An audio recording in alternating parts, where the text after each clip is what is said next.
For our daily devotion, guys, since wala tayong car na sa casa, it's Feb 22. Feb 22, guys. So, meron dito, story again, isi-share ko sa picturean ko. But, nakalagay dito is the continuation of my redemption story. Okay, isi-share ko dito yung story niya.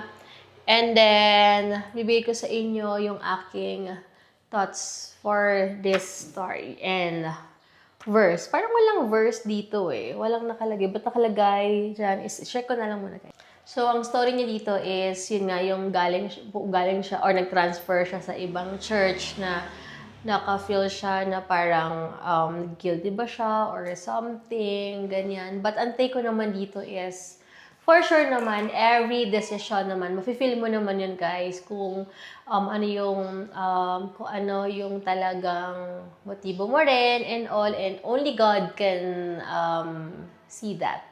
Hindi tao or what, yung si God lang din talaga na nag-decide ka ba dito para lang sa sarili mo or gusto ka talaga ni God mag-grow and all. So, I don't think na mafe-feel bad tayo sa mga decision natin na talagang alam naman natin na yung totoong intention natin is para sa sarili natin at yung relationship natin kay God. So, for me, ayun, nag-share siya dito ng testimony niya or ng story niya about sa pag-transfer niya. But sa akin naman, yun nga, hindi naman talaga mafe-feel bad kasi unang-una hindi naman hahayaan ni Lord na mag-decide tayo ng basta-basta. Malaman mo naman yun kung will yun ni Lord or kung gusto mo lang sa sarili mo. Kasi yung konsensya talaga, guys, hindi mo siya matatago. Mafe-feel mo talaga siya. Pero kung walang konsensya, nakita mo nag-grow ka kung saan mo gustong pumunta, go ahead.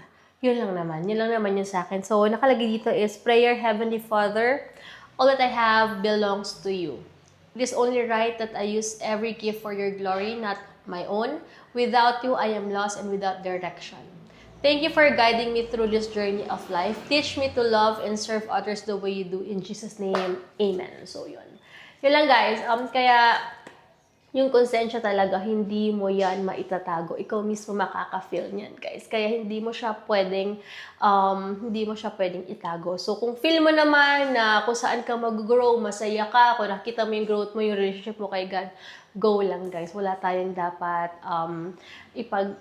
pagsisihan or kung ano man. So, I pray din, guys, na bigyan kayo ni Lord ng mas magandang or mas clear na vision para sa gusto nyo gawin sa buhay nyo. At yun, be careful lang din minsan kung talagang para ba kay Lord pa ba yung ginagawa natin or para sa tao. I-test din natin yung sarili natin. So, and I pray na makita nyo rin yung peace sa heart nyo and mas mag-deeper din yung relationship natin kay God. So, yun lang, guys. God bless po.